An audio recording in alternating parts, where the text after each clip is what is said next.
All right, so now that we know this meeting is being recorded, we're going to jump into talking about envelopes. So, when it comes to choosing envelopes, we just kind of talked about a paper's coating and how that sets apart a piece for marketing or for a card.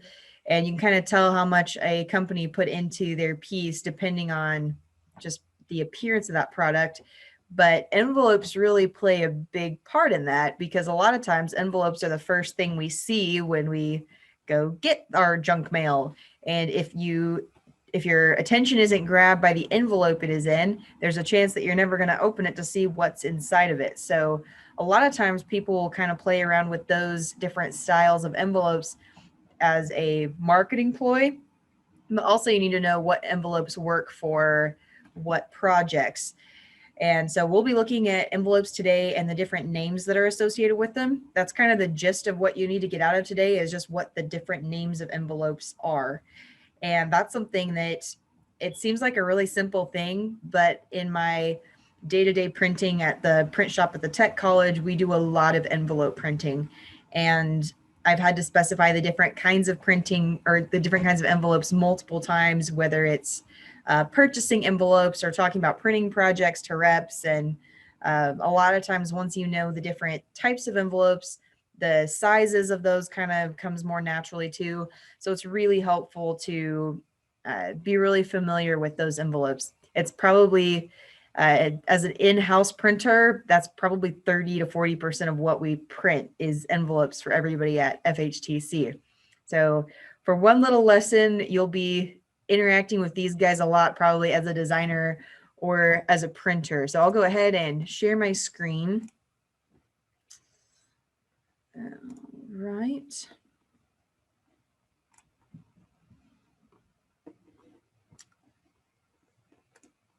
Okay, so can you guys see that?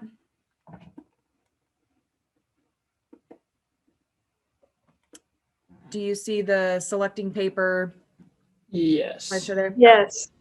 Perfect. Thank you. My screen always looks kind of weird when I go to share it. All right, so the lowdown on envelopes. Pretty much we're going to jump right in with the different kinds of envelopes that there are. And the most common kind that you're going to see is a commercial envelope. Any of your typical bills, invoices that you're going to send or receive are going to come in a commercial sized envelope. Identified by being long and narrow, its uses are for business correspondence and stationery. So typically, honestly, when we think of a commercial envelope, that's the boring stuff. That's the stuff we don't want to get in our mailbox because usually it means you have to spend money. Sometimes you might get a check or something, but usually it's not going to turn out so well for you if you have a mailbox full of commercial envelopes. Usually, you're just going to see plain white, sometimes colored bond paper. A lot of times, if it is junk mail or like a credit card, I love seeing the envelopes credit cards come in because they will go crazy. But they can come in really wild colors, really bright colors. I've seen some that are, I can't think of what it's called, but basically that reflective looking. Uh, the only thing I can think of right now is kaleidoscope, which that's not at all what that is. But that's saying, the kind of pattern and texture on those envelopes. They go crazy. And in my defiance, I'm like, nope, I'm still not going to open it, even though you spent, I don't know, $3 just on the envelope. But usually they're pretty standardized. Common size is 4 1/8 by 9 1/2. That's your common envelope size. Now we do have return envelopes. So a lot of times if you get your bill inside, you'll have a return envelope that's just a little bit smaller and fits into that commercial size envelope. It's still long and narrow. Um, it's still considered a commercial envelope, but it's a little smaller than that typical 4 1/8 by 9 1/2. And I don't believe this question is on the test, but getting familiarized with that measurement is something I would suggest doing or make a little note by this. I always suggest people keep their notes that I hand out. Some students throw them away when they're done using them for the test, but this section in particular is really good to go back for reference and just know what those common sizes are. When it comes to designing envelopes, kind of a little rabbit trail away from the printing side of things, always keep in mind the postage requirements. Something I see a lot from student designs is they don't leave room. I don't really have a very good spot. Can you guys see my cursor too? Just nod if you can see my cursor. Okay. So down here on this envelope, on the bottom right-hand corner of an envelope, there's always about half of an inch there that comes about 2/3 of the way over, and that is needed to be kept blank for postage stamping. And if you guys find any envelopes, I should have grabbed one before I sat down. Actually, I'll be right back.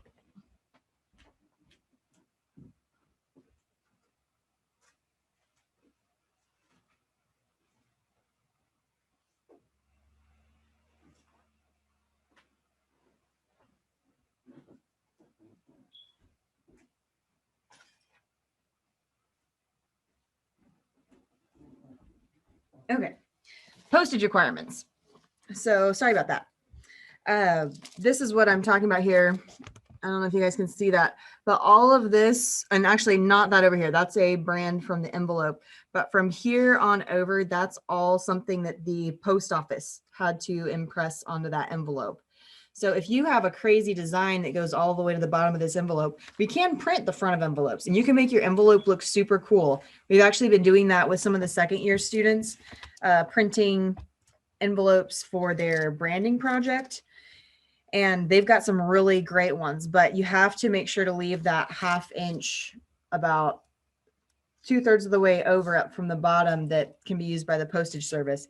Even if it's just, if you have a really dark printing design on there, just take that one area and lighten it way up. It doesn't have to be completely white, but it can't have any pattern or design. It has to be able to be visible to see that stamp on there.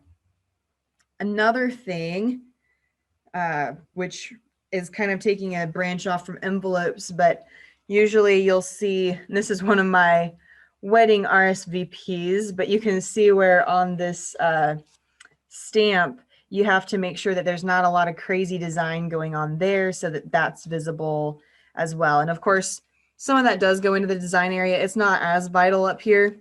Actually, this one's really interesting because they actually pressed it twice. I don't know if they stuck this through the machine backwards the first time. I thought that was kind of weird. Anyways, some of those interesting things. Moral of the story, with all these envelopes we're talking about, if you're doing a design for the front of them, and the front is always going to be where that address is and the stamp, always do some research to figure out what the postage requirements are for that design. And I have had some students that say, well, this is just for our branding assignment. We're not actually going to be sending them out, so it doesn't really matter. Well, if you're doing it for your branding assignment, you're going to be putting them into a portfolio, which you're probably going to be using to get a job. And if your person that's interviewing you realizes that you're not paying attention to details such as postage requirements, that might be something that they kind of are questioning. Whereas if you're considering those, it just shows that you've thought out that whole process and everything that's involved in it.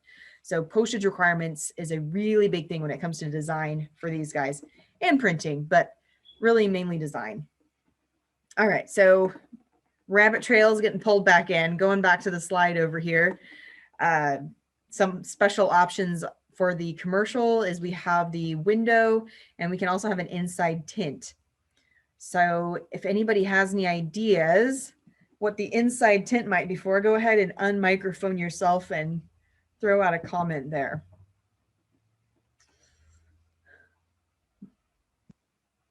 Isn't it like, I mean, on the little picture, like when you look on the inside, it's got those like little patterns, or it's something on the inside. Yes, it is. And do you have any idea why? So that's kind of an interesting thing where it's used for business correspondence. Anything that is confidential, or if you're sending somebody a check or anything that has sensitive information, you'll want to have that inside tint so that somebody can't just hold that envelope up to the light and see what's inside of it or copy down your information. So this was something I actually had a little bit of concern about when I sent all my wedding invitations, because the envelopes were so see-through, you could make out everything that the invitation said. So I was trying to turn the invitations around so that the time and place of my event couldn't be seen by some crazy person. Not that that matters. I mean, surely everybody has something better to do with their time, but they were super see-through. And that's one thing that if you're sending somebody a check or if you have important information, you don't want them to be able to do that. So that inside tint, it costs a little bit more, but it's really, you'll see it a lot on bills and things that are more sensitive with information. And then the window tint, or the window itself, is just really handy for somebody that's trying to save time. If they send out a lot of bills, it'll just there'll be a template that they print out for somebody's bill or whatever that has their name and address print directly on that sheet. They fold it a certain way, and then they don't have to write anything on that envelope and can get those out a lot faster. All right, I'm going to run out of time, but I think we still have a good 20 minutes here. Let me see. I better double check really quick just to make sure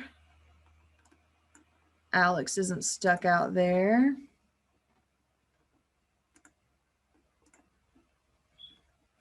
I think we're good. Okay. Sorry about that. So for the announcement, there's announcement and baronial, which is the next one. And those are easy to get confused. With announcement, the flap is always flat or square, whereas baronial is pointy, but they're about the same size, pretty much used for the same things. So as far as being identified, it's identified by being short and square. Square flaps referred to as A series. So when you guys come back to class, I have a poster that I'll be giving you that kind of shows out the different envelopes and spaces out their different sizes on a chart. And when it's talking about announcement size envelopes, it usually calls them A series. So for instance, an A7 envelope is bigger than an A6 envelope, but they're both referring to announcement styles. So used for announcements, greeting cards, invitations. If you get these in your mailbox, you might actually have something to get excited about. Usually you're not going to get anything too crazy in these unless it's something a little bit more interesting than just a bill. For paper, generally text, and you can see down here in this corner, a lot of times they're going to be fancier. You might have some that have the mica built in or made into the paper so they have that more sparkly, reflective nature, or even translucent ones that are see-through, bright, vivid colors, darker colors. There's really not an end to how much variety you can find in the announcement style envelopes. Common sizes, A2 is actually pretty small. A6 is going to be, if you think about like a thank you card kind of size, that's going to be your A6. And then A7 would be like what we used for the holiday cards last year when we were doing those. If you think of a birthday card size, you're kind of a bigger size envelope. They do have A8 and A9, I believe, which are pretty large. For options, it says some flaps have a decal edge. And when you hear decal edge, that just means it's been ripped. So it kind of has that frayed look to the edge of it. So then there's baronial, pretty much used for the same thing. There's not nearly as much variety with baronial envelopes as there is with announcement, but it's kind of a less expensive way to get out your invitations or your mailing. Identified by a short and somewhat square, sharp pointed flap. So you've probably all seen these before. Again, same deal as your announcement style, but they're going to have that pointy flap. So plain white or colored bond paper, lower quality, lower cost. I still get the job done though.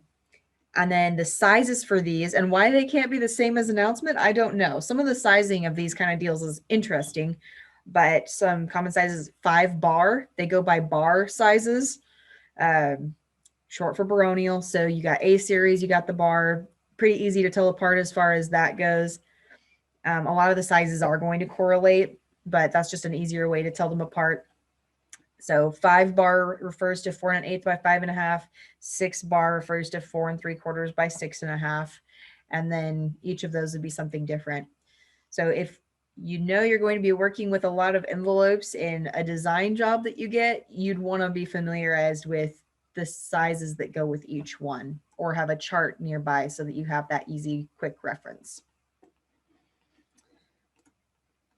So those are the smaller size ones. Now we're jumping into the bigger ones.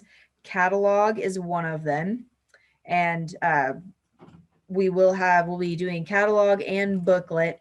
But the main difference, and you can see from those pictures, is that catalog opens on the short side, whereas booklet opens on the long side. Whoop. I don't know if you guys saw that. Okay. So catalog opens on the end, on the short edge, with the center seam on the back. So if you think of a manila envelope, it's going to be catalog style usually. Although we can't have manila envelopes that are booklet, those just aren't as common to see. They're used for mailing larger publications and are better for hand inserting. And that's really the reason why we have two different ones. One is designed specifically for hand inserting, and one is designed specifically for machine inserting. And the machine inserting just works a lot better with the opening on the long edge, whereas hand inserting, you have a lot more control. So that short edge tends to work a little bit better, and you have less room or less space to have to seal closed. Usually wove or craft paper, white or manila. So you do see some down here that are a little more crazy. That's possible. But usually, again, these are more for business type interaction, unless you're sending a magazine or something to a different kind of an audience. But pretty subtle options here. Common sizes are a number 1 catalog, a 10 1/2 catalog, a 13 1/2 catalog. And this is another one where I'm not really sure where they get those names from, because as you see, a 10 1/2 catalog is 9 by 12 inches. So where the 10 1/2 comes from, not super sure. It's kind of an interesting way of doing that. But again, charts kind of help specify those out. A 6 by 9 catalog. This is kind of interesting because that's the same size as certain announcement envelopes come in. But the difference would be that with a catalog, it's open there on the short end again, and your announcement would have the opening on the long edge on the top. And then for special options, you have a clasp, which is the one shown in this picture down here. Who all probably played around with those a little bit as a kid, using them for one thing or another? I know I sure did. I don't know why my mom had a whole bunch of them, but I was always putting something in there. Looks like meeting will end in 10 minutes. I think we'll still have time to finish up. And then we have the button and clasp over here, which is another way to close them. This is typically if you're going to be reusing this envelope over and over and over again. Like let's say a lawyer is using it and has information that he has to pass around from one source to another, is constantly putting more information back into it. It's going to hold up a lot better over time than, say, the clasp, just because you move that clasp too many times and the prongs just fall off because they've been bent back and forth too much. Yes, Gracie's nodding. We both played with these way too much as a kid, apparently. But the button and string tends to hold up a little bit better over time. And oh, I forgot I had 3 more slides there on the end. So we might have to restart this meeting. We'll see where we can get in 10 minutes. Booklet, again, open on the long side, works much better for machine inserting, just with the way of the flow of the machines. Wove or craft paper, white or manila, pretty much the same deal as your catalog, but it's specifically for the machine inserting. And with these, 9 1/2 booklet and a 13 booklet, and those sizes don't always correlate with actual measurements, but That's how they are specified in ordering in different things. All right, so printing envelopes, and you guys, I don't know if you've watched it already, but there is a video to watch with this lesson as well, which is a how it's made video. It's actually a lot of fun to watch and just to see how these envelopes are produced. It's pretty interesting, but you have a few different options. You have at the manufacturer and at the press shop. And at the manufacturer is where they actually print those envelopes before they've been folded down. And this allows them to print all the way out to the edges. You have a lot more variety when you're printing at the manufacturer, because at the print shop, you're really restricted by the press requirements and what the machine can actually handle. They can be printed on a high-speed jet press for small presses. It's a much faster way to print envelopes. It can be printed as flat sheets, then made into envelopes, and can be made into envelopes and printed in one operation. So they could run them through like this, as you see here, where they're just die cut out of plain paper. They can be printed, have glue added, and be folded into an envelope and come out a finished envelope if it's made at the manufacturer. So if a company was going to order 100,000 envelopes to use for their business, this would be a much more cost-effective way to do that rather than going to the print shop. And you could get a lot more of a high quality looking product when you're done. A lot more variety and design in this kind of a situation. And then we have at the print shop, and this is actually, I worked with Kenny McVeigh here in the picture when I had an internship at the K-State University printing, and I helped him a lot with printing envelopes on this offset press. And it's an offset press specifically designed for printing envelopes. But with those, we can also print envelopes on a digital press, but the offset has a lot more variety. You can do a lot more. There's a lot less restrictions as far as printing envelopes. Plus they feed a lot better and you have a lot fewer jams. But they can be printed on a small offset duplicator. It has to have a special envelope feeder to be able to put those through without jamming. Running envelopes will damage the blanket because that specific packing, you have to have a certain amount of pressure, and where you're putting multiple sheets through at a time, it's basically like putting through a really heavyweight sheet of paper. So you have to make adjustments to allow for that and switch out your blanket a lot more frequently than you would have to with just single sheets of paper. And the key, it says, to quality printing is correct feeding and proper impression, which is definitely true, because if feeding doesn't work well, you're gonna have a lot of very frustrating jams. And I wish I didn't have to speak from experience, because envelope printing can be a pain, which is another benefit to printing it at the manufacturer, but definitely can be done after they're already folded down and blank. But you also have to leave about 1/8 of an inch around the whole outside edge, because the printer can't print all the way to the edge of that envelope without making a mess. So, all right, that is it. And I know I went through those last two kind of quickly, but you should have your notes too to kind of fill in those details there. Good stuff. And we will hopefully visit about this more in person at some point too. I'm not sure whether we'll be in person or online again on Wednesday. I'll try to let you guys know by the end of the day tomorrow or first thing on Wednesday morning. Hoping to be in person again, because I don't think this is, well, we don't have Cheyenne or Alex, and I think they kind of have a hard time getting on here sometimes. So definitely try to be in person again on Wednesday. When you come on Wednesday, your assignment is to now find an envelope too. So try to find something that's a little out of the norm than what you would typically see, and figure out what kind of an envelope it is and bring it to show us. So also bring your sample that you showed us today, and we'll see if we're on point with the finish it has. And then last but not least, in Moodle, I did set up a little quiz. It's just one question, which is basically matching pictures of the envelope to the names of the envelope. So that's honestly more for your benefit than anything, just to kind of familiarize yourself and be thinking through those things.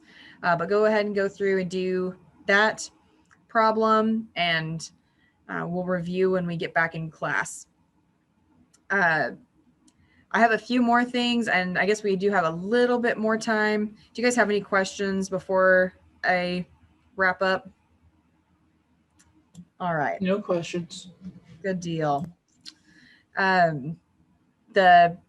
We're getting to the end of February really fast. And just kind of as a reminder, February or March 8th through March 5th or 14th, I think, is when I will be gone. And I guess it'd be March 8th through March 13th or 12th, whatever that whole week is. So what you'll have for that week is to do your paper making assignment. And I did go ahead and upload that. It's kind of further down in Moodle. You should be able to see it. Whenever you want to get started on it, you can. And I kind of was wondering if some of you would want a little bit more time than just that week to be putting that together. It will be putting together a whole video. And if you need help accessing software to upload a video to YouTube, let me know and we'll try to figure out something that will work for you guys. It shouldn't take anything too crazy. Everybody should have access to YouTube via my FHTC. If I think that should work. If you have any trouble with that though, let me know. The YouTube video is just going to work the best because I do want to be able to show those in class when we come back. So you guys probably honestly know more about that than I do. There's a whole lot of ways to do that, even straight from your phone these days. So let me know if that is a challenge at all. But I would suggest we can talk about this more in person when we meet next time, but take a look at what's there in Moodle. Make sure you have things ready to go. This isn't something you'll want to leave for the last minute. And as I've found out, uploading to YouTube can sometimes take up to an hour. So I don't think it would be that way because you have much shorter videos than I'm usually uploading, but make sure to give yourself that time. And if you have it completely done before that week, that would be fine too. But you'll have that whole week to kind of work on it, potentially in the class time that we won't be meeting for that week. And then there's a place in Moodle for you to just upload that link. I think it's just like a forum. So you would just basically comment your link for the video in that forum that's there.